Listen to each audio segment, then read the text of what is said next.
on reparle du virus Ebola qui a refait surface ces dernières semaines. Comment anticiper sa propagation dans la sous-région ouest africaine en général et dans notre pays en particulier? Cela passe par l'information et la sensibilisation. Au sud-ouest, comme vous le voyez en image, une activité de sensibilisation a permis de mieux connaître la maladie et ses modes de transmission. Et puis, sa musique a bercé tous les âges et 50 ans après, il demeure tout aussi fécond qu'à ses débuts. Aujourd'hui, Adama Dramé nous plonge dans un répertoire teinté du rythme mandingue. Mais qui est-il au juste? Dans cette édition, nous allons mieux le découvrir. Ceci dit, bonsoir à tous et bienvenue à l'édition des régions sur la télévision du Burkina Faso. Comme annoncé en titre, le virus Ebola est loin d'être une maladie endiguée en Afrique de l'Ouest. Comment faire quand on ne dispose d'aucun moyen efficace de lutte?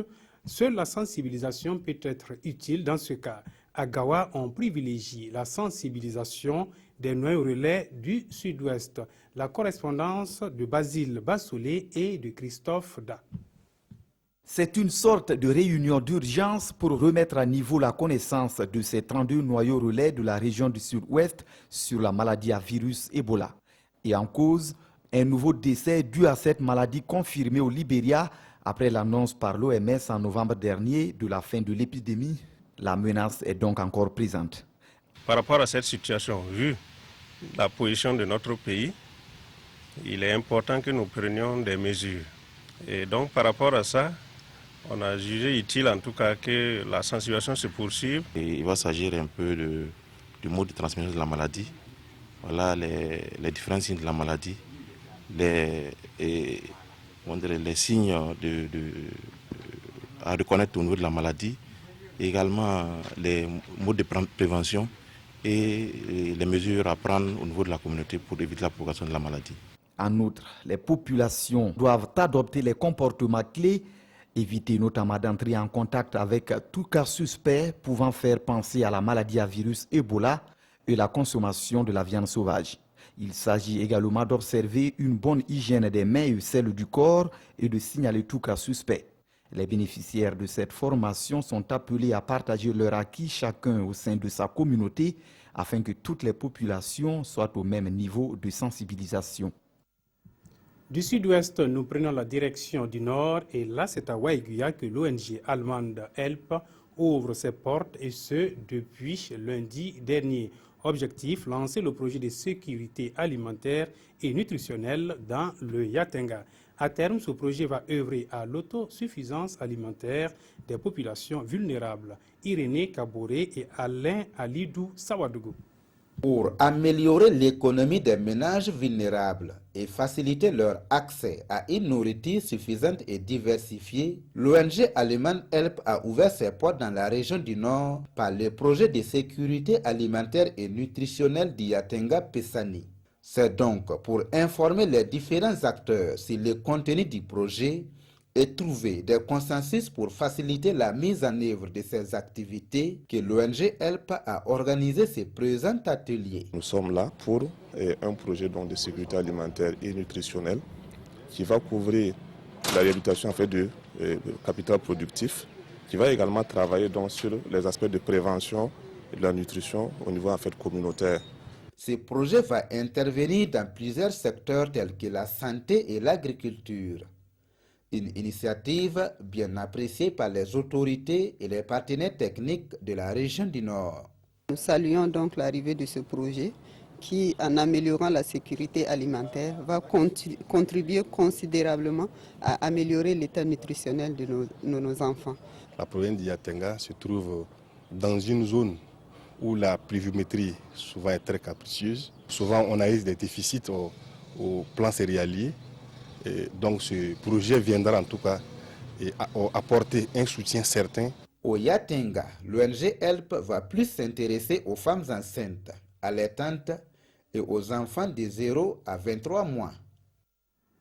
Le comité technique régional de suivi de la mise en œuvre du programme d'investissement forestier Il s'agit du PIF, s'est réuni à Gawa pour valider et adopter le bilan des activités de l'année dernière. Mais au cours des échanges, la programmation des activités en cours a été aussi abordée. De cette rencontre sortira des solutions pour une mise en œuvre réussie du programme d'investissement forestier. Et là, nous avons le compte-rendu de Basile Bassolé et de Christophe Da. Quelle stratégie pour une meilleure mise en œuvre du PIF, le programme d'investissement forestier au sud-ouest? L'interrogation a fait l'objet de réflexions et d'échanges à cette session ordinaire. Les membres statutaires du comité technique de suivi du programme qui se réunissent pour la deuxième fois consécutive en l'espace de 3 mois font de la question une priorité dans leur plan de travail et de budget annuel de 2016. Les stratégies sont fondées essentiellement sur l'approche participative, l'approche du faire-faire, l'approche transformationnelle basée sur le changement de mentalité et de comportement. La sensibilisation des communautés à la base devra permettre de prévenir, mais aussi de réfréner les actions qui contribuent à la dégradation de l'environnement, comme c'est le cas déjà dans les zones concernées par le projet au sud-ouest, notamment la réserve totale et partielle de faune de Bonthioli et ses 42 000 hectares, et la forêt classée de Koulbi qui couvre 40 000 hectares. Les défis au niveau des réserves de Bonthioli sont tels que l'orpaillage attire beaucoup d'artisans locaux qui cherchent à s'investir dans la forêt.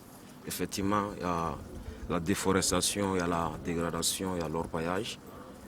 On est en train de mener des actions de sensibilisation et je pense que ça va commencer à aller. Les activités à l'actif du comité technique régional du PIF depuis le lancement du projet en 2014 sont entre autres la régénération et la réforestation sur 100 hectares, la conservation et la protection des 2 massifs forestiers et la mise en place des comités de gestion des forêts. Cap sur Bogandé, là-bas, l'Union nationale des Rouga du Burkina Faso a achevé sa première assemblée générale extraordinaire. En 24 heures, les membres ont échangé sur la vie de leur union. Ils ont surtout abordé le rôle des Rouga et la contribution des éleveurs dans la lutte contre l'insécurité au Burkina Faso. Issaka Souleymane Diallo et Roger Ouenlamita. Le Burkina Faso possède d'énormes potentialités pour faire de l'élevage un secteur moteur de son économie. Fort de ce constat, les acteurs se sont retrouvés à Bogandé dans la Nyanya à l'occasion de la première assemblée générale extraordinaire de l'Union nationale des Rouga du Burkina. Au cours de cette journée, les premiers responsables de l'Union sont revenus sur le rôle du Rouga, l'apport des éleveurs dans la lutte contre l'insécurité et bien d'autres points. On a voulu expliquer la mission du Rouga. C'est un principe pour harmoniser. Vous savez, les mouvements naissants, des fois, les gens comprennent mal et il y a quelques dérives. Deuxièmement, on a parlé du processus de mise en place des Rouga. Troisièmement, nous avons évoqué la question de la transhumance, qui est un problème, parce que les éleveurs souffrent à l'échelle nationale par manque d'eau. Ils sont obligés d'entrer dans les pays voisins, et avec toutes les difficultés que nous connaissons. Enfin, nous avons voulu aborder la question de l'insécurité nationale liée aux attaques terroristes. Cette assemblée générale extraordinaire est un rendez-vous de donner et de recevoir. La rencontre de Rouga était bien parce qu'on s'est connus. Il y a des gens qui venaient de Seitanga, il y a des gens qui venaient de Seba, il y a des gens qui venaient de Fada, on ne se connaît pas. Maintenant, il y a une relation qu'on a tissée entre nous. Donc ça nous permet de travailler. Créée en 2015, l'Union nationale des Rouga du Burkina a pour vocation de sécuriser et de booster le secteur de l'élevage. Elle est présidée par Amidou Bandé et a son siège à Fadangourma. Ils font leur premier pas dans une école supérieure avec naturellement beaucoup d'appréhension. Ce sont les nouveaux étudiants, près d'un millier. Ils ont pu rencontrer leurs camarades de classe et surtout leurs enseignants. Maintenant, place est aux études et aux travaux dirigés à l'université Aube Nouvelle de Bobo-Dioulasso, Karim Ilboudo et Moussa Salon. Cérémonie solennelle d'accueil des nouveaux étudiants. L'université Aube Nouvelle de Bobo-Dioulasso sacrifie à la tradition. Pour cette année académique 2015-2016, ils sont près d'un demi-millier de nouveaux inscrits dans cette école supérieure privée. L'université Aube Nouvelle est une grande famille. C'est une famille. Et en tant que telle, quand il y a des nouveaux arrivants dans une famille, on organise une cérémonie d'accueil. Bon, donc la cérémonie d'accueil des nouveaux étudiants se situe dans ce cadre-là. Ce que nous leur demandons, c'est qu'ils sont là pour les études. Nous mettrons tout en œuvre pour que les études pour lesquelles ils sont venus, ils soient satisfaits. En retour, nous leur demandons de toujours rechercher l'excellence qui est donc le credo de l'Université Hope Nouvelle. Côté étudiant, cette cérémonie d'accueil est bien appréciée. Ça nous vient droit du cœur. L'université a bien fait d'accueillir les nouveaux. Donc cette cérémonie-là, ce n'est pas pour que nous nous amusions seulement. J'ai choisi cette université parce que ça me plaît.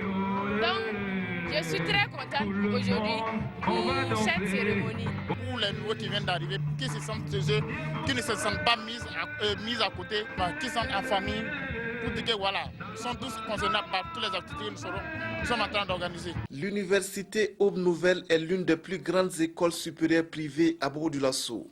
Elle offre des formations dans plusieurs domaines, notamment en génie électrique, en finance, comptabilité et en communication. Sa musique a traversé les âges sans prendre une ride et 50 ans après, il est aussi talentueux qu'à ses débuts. À son actif 30 albums, il a foulé les scènes des 4 coins du monde. Artiste, musicien, formateur, Adama Dramé a plusieurs cordes à son arc. Découvrons-le à travers ce dossier avec Moussa Sanon et Martin Zerbo. Le djembé, voici l'instrument de prédilection d'Adama Dramé. Depuis son retour de la Côte d'Ivoire dans les années 2000, l'artiste musicien burkinabé s'est installé au Centre international Sindi, un espace qu'il a initié à Bobo-Dioulasso et où il poursuit ses activités de musicien. Mes albums, mes thèmes parlent de plusieurs situations qu'on vit en Afrique, particulièrement au Burkina. Déjà, la consolidation de la paix. Attention, il y a un danger, les dérives autoritaires, la famine, l'agriculture, la paix, la cohésion sociale, la religion. Je parle de tout ça parce que je trouve, en fait, le plus gros problème dans le monde entier aujourd'hui, c'est justement la sous-estimation de l'autre personne. À travers ses musiques, ses rythmes, ses compositions et ses improvisations, Adama Dramé revendique son identité africaine et sa fidélité à ses traditions. Grâce à ses talents de pédagogue, il a aussi formé de nombreux artistes à travers le monde, à commencer par les membres de sa famille. Puis quand il est quitté à Bouaké de venir installer à Bobo ici, j'ai travaillé avec lui. Son travail, c'est propre.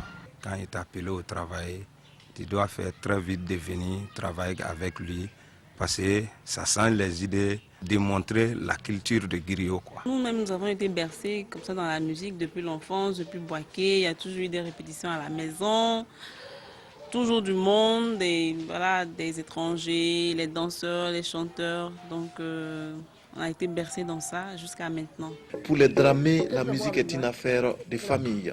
Mon père était un musicien hors pair. Il est parmi les 3 premiers musiciens de l'Afrique occidentale à l'époque à faire des 78 tours. J'ai grandi avec ces chansons-là. Ma mère avait une voix magnifique. Ma tante était une grande chanteuse. Il paraît que mon grand-père aussi. Oui. Donc pour moi, la chanson, la musique mélodique m'a bercé dès l'enfance. Adama Dramé est devenu musicien professionnel à l'âge de 12 ans.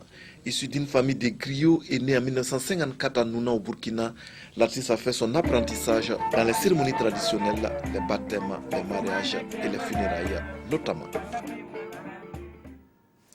Voilà, mesdames et messieurs, c'est tout pour ce soir et pour cette semaine également. Merci de nous avoir suivis. Bonsoir.